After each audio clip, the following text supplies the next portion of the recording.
Patgaw Dokora Dula Patgaw Dokora Dularare बर फरायसा आफादनि जे जथुम्मा बे जथुम्मानि गेवलां मेलाव बाहागो लानानै आं गावखौनो जोबोद गोजोनग्लायनाय मोनदों मानो होनोब्ला पाटगाव दखराया गोदान आफाद दाफुंनानै लानो हादों बे गोदान आफादा बोसोरनायनि थाखाय जिहेतु दाफुंजाबाय गोदान मोनसे बोलो आरो गोदान मोनसे साहस गोदान मोनसे टीमजों बिथांमोना पाटगाव ओनसोलनि सोलोंथाइ रांखान्थि समाज बिथिं जिखिनि हाबा मावनांगौ बे बाथ्राखौ मोजाङैनो मावफुंलांनो हाथों आङो बिथांमोननि सायाव माने बोर जासिदों लोगोसे बिथांमोननि सायाव आंहा मोनसे आसाबो दङ बिथांमोना मावनो हागोन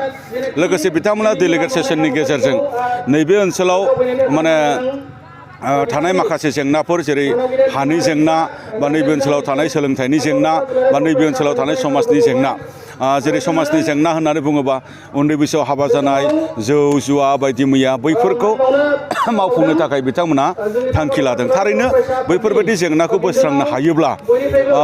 जोंनि समाजाव बा पाटगाव ओनसोलाव बा जोंनि हारियाव सोलोंथाइया नांगौ बायदि जौगानांगौनि मोनसे राहा आरो लामाजों जौगागोन जोंहा बेखौ मिजिंथिदों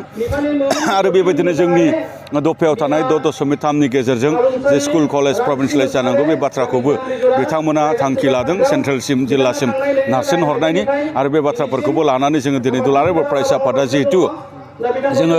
दिनै नाजाबाय थादों सिगनेटरि आफादफोरजों जथायै आरो आसाम सरकार माने बिटिआर सरकारजोंबो जोङो रायलायबाय थादों बेखिनि बाथ्रा लोगोसे बे ओनसोलाव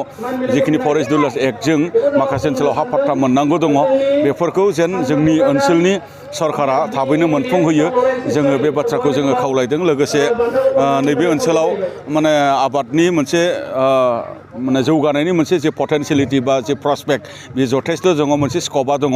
दा बेखौ आबाद बिथिङै जोंनि सरकारनिफ्राय जिखिनि मोनसे सुजुग बा सरकारनिफ्राय जिबायदि मोनसे राहाखौ जुदि खालामनानै होयोब्ला कमिउनिकेसनखौ जुदि थिग खालामनानै होयोब्ला माखासे एन्टारप्रेनियर बा माखासे ट्रेनिं बेफोरखौ जुदि खालामना होयोब्ला जथेस्थ जौगानायनि मोनसे खाबुआ बेवहाय दङ आं बेखिनि बाथ्राखौ बुंदों मानो होनोबा मेन पावारनिथ' जेबो प्रब्लेम गैया आरो मानसिफोरा जथेस्थ आग्रह आङो बेखिनि बाथ्राखौनो दिनै नैबे जोंनि माने अधिवेशन बा जोंनि गेवलां मेलनि गेजेरजों रायजो राजाफोरजों बेखिनि बाथ्राफोरखौनो सावरायनाय जायो पाटगाव दखरा दुलाराय बर फरायसा आफादनि खुंगा 40थि बोसोरसालियारि जथुम्माखौ बैथि दाननि 4 आरो 5 साननैनि मेहेरगोनां हाबाफारिनि गेजेरजों खुंफुंनाय जाबाय दिनै 5 अक्ट'आव फुंनि हाबाफारिनि गेजेरजों गेवलां मेल जानानै थांबाय सेथि थान्दै मेल हिसाबै जोङो गोदानै थांखि लानाय आरो थाखानाय थांखिखौ जों लानानै सावरायनाय जादों आरो दिनै नैथि थान्दै मेलाव जाय थांखिफोरखौ लायोब्ला जोंनि ओनसोलनि जौगानायनि खामानि मावनो हायो सोलोंथाइनि फारसे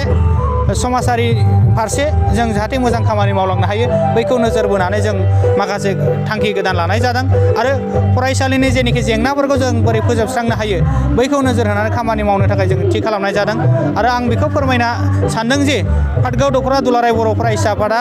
फैगौ 2 बोसोरनि थाखाय दिनै नैथि थान्दै मेलाव गोदानै मावफुं आफाद दाफुंनानै लानाय जाबाय बे मावफुं आफादखौ आसा खालामो फैबाय थानाय समाव थान्दै मेलाव थांखि नाजावनानै लानाय बायदि मोजाङै मोजां मावफुंलांनो हागोन आं बेखौ आसा फारिनो हायो गेवलां मेलनि गेजेरजों जोंहा गाहाय आलासि हिसाबै